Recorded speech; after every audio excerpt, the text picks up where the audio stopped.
آتش بازی ہوتی رہی اور پھر اس کے بعد سناٹا چھا گیا۔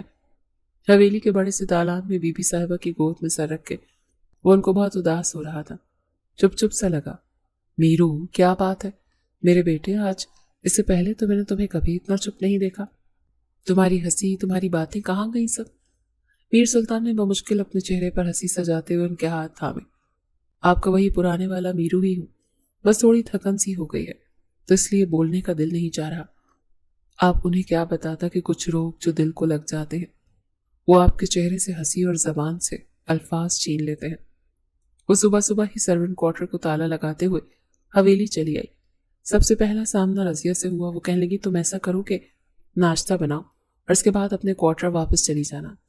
مجھے پھر کوئی کام ہوگا تو میں تمہیں بلا لوں گی۔ اس کو کچن کی طرف جاتے دیکھ کر رضیہ دل میں سوچنے لگی، یہ اچھا ہوگا کہ جب تک سب لوگ سوئے ہوئے ہیں تب تک اس کا کام ختم ہو جائے گا اور اسے واپس اس کے کوارٹر بھیج دوں گی۔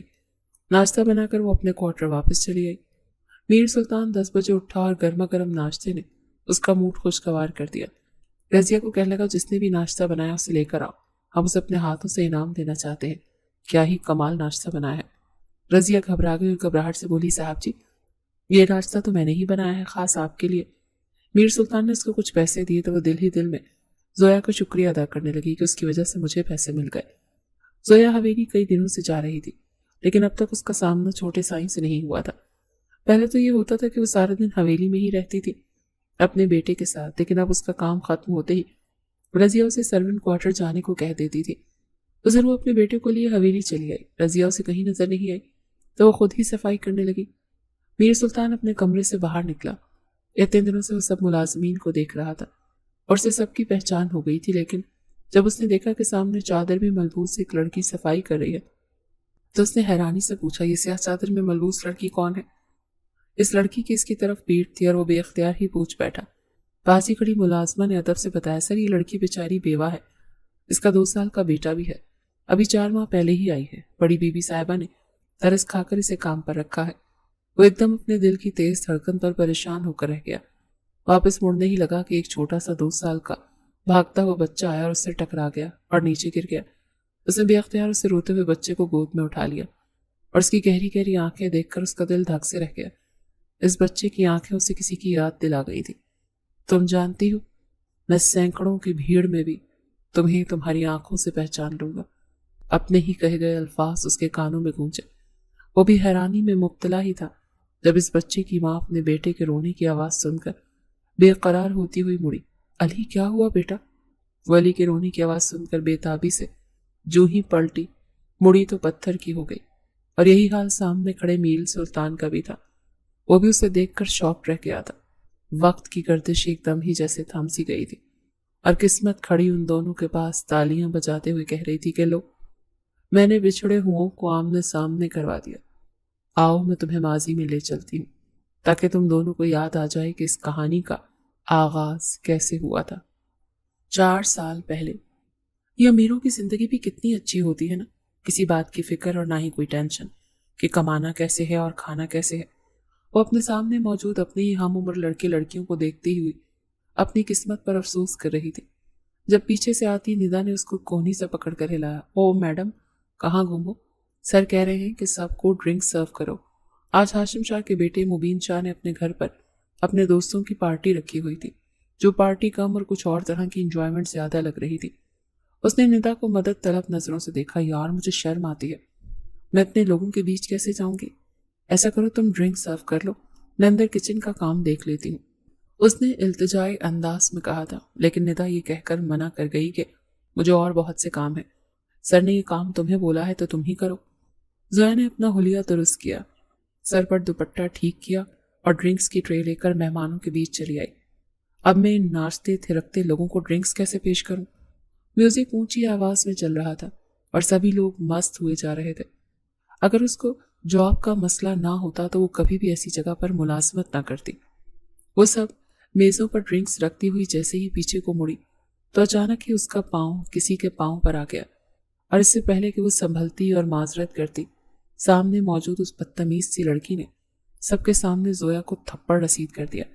اندھی ہو کے کام کر رہی ہو تم، میرے پاؤں پر چوٹ لگا دی تم نے۔ اس لڑکی کے چیخنے چلانے پر ایک دم ہی میوزک تھم گیا